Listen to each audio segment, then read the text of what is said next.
ओम नमो भगवते वासुदेवाय। मोक्षदा एकादशी मार्गशीर्ष के शुक्ल पक्ष में आने वाली एकादशी को मोक्षदा एकादशी कहते हैं।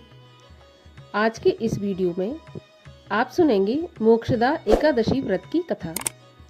कथा शुरू करने से पहले आपसे अनुरोध है कि अगर आप पहली बार मेरे चैनल पर आए हैं, अभी तक आपने मेरे चैनल को सब्सक्राइब नहीं किया है, तो ऐसी ही कथाएं सुनने के लिए चैनल को सब्सक्राइब अवश्य कर लीजिए। साथ ही साथ बेल आइकन को भी प्रेस कर लीजिए, जिससे आने वाले वीडियोस के नोटिफिकेशन भी आपके पास सबसे पहले आ जाए। और अगर आज का वीडियो अच्छा लगे तो वीडियो को लाइक ज़रूर कीजिए, ज़्यादा से ज़्यादा शेयर करिए।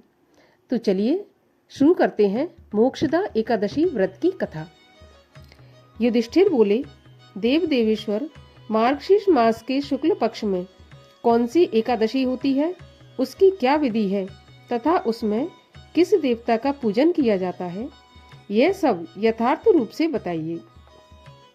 श्री कृष्ण ने कहा कि राजन, मार्गशीर्ष मास के शुक्ल पक्ष की एकादशी का मैं वर्णन करता हूँ, जिसके श्रवण मात्र से वाजपेय यज्ञ का फल मिलता है। उसका नाम मोक्षदा एकादशी है, जो सब पापों का हरण करने वाली है। हे राजन, उस दिन यत्न पूर्वक तुलसी की मंजरी तथा धूप दीप आदि से भगवान दामोदर का पूजन करना चाहिए। पूर्वोक्त विधि से ही दशमी और एकादशी के नियमों का पालन करना चाहिए। मोक्षदा एकादशी बड़े बड़े पातकों का नाश करने वाली है। उस दिन रात्रि में मेरी प्रसन्नता के लिए नृत्य, गीत और स्तुति के द्वारा जागरण करना चाहिए। जिसके पितृ पापवश नीच योनि में पड़े हों, वे इस एकादशी का व्रत करके इसका पुण्यदान अपने पितरों को अर्पित करें तो पितृ मोक्ष को प्राप्त होते हैं। इसमें तनिक भी संदेह नहीं है।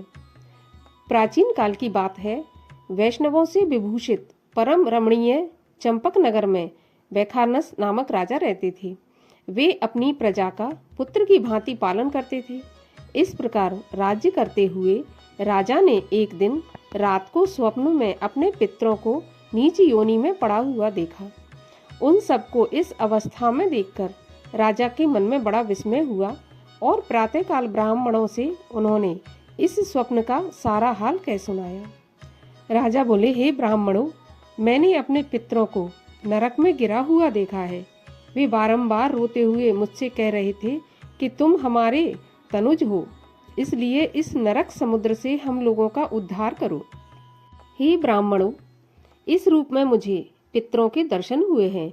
इससे मुझे चैन नहीं आता। क्या करूं, कहाँ जाऊं?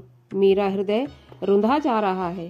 ब्राह्मणों, यह व्रत, वह तप, वह योग जिससे मेरे पूर्वज तत्काल नरक से छुटकारा पा जाएं, बताने की कृपा करें।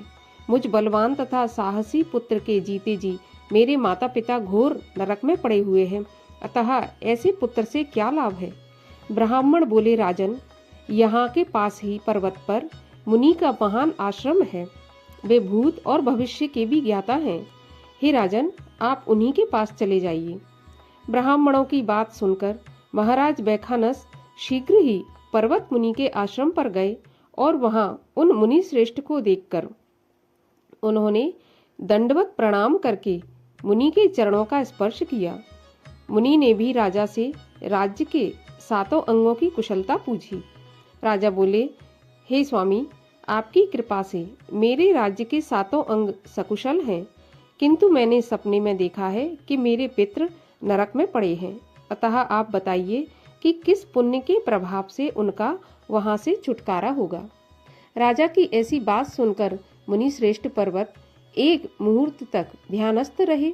इसके बाद वे राजा से बोले, महाराज, मार्गशीर्ष के शुक्ल पक्ष में जो मोक्षदा नाम की एकादशी होती है, तुम सब लोग उसका व्रत करो और उसका पुण्य पितरों को दे दो। उस पुण्य के प्रभाव से उनका नरक से उद्धार हो जाएगा। भगवान श्री कृष्ण कहते हैं कि युधिष्ठिर, मुनि की यह बात सुनकर राजा पुनः अपने घर लौट आए।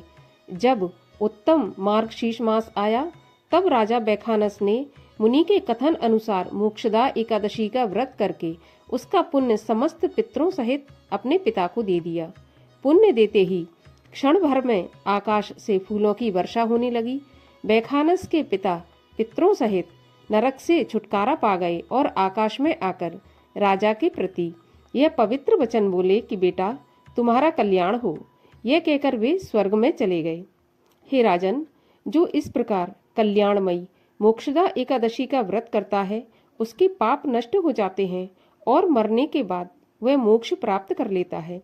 यह मोक्ष देने वाली मोक्षदा एकादशी मनुष्यों के लिए चिंतामणि के समान समस्त कामनाओं को पूर्ण करने वाली है।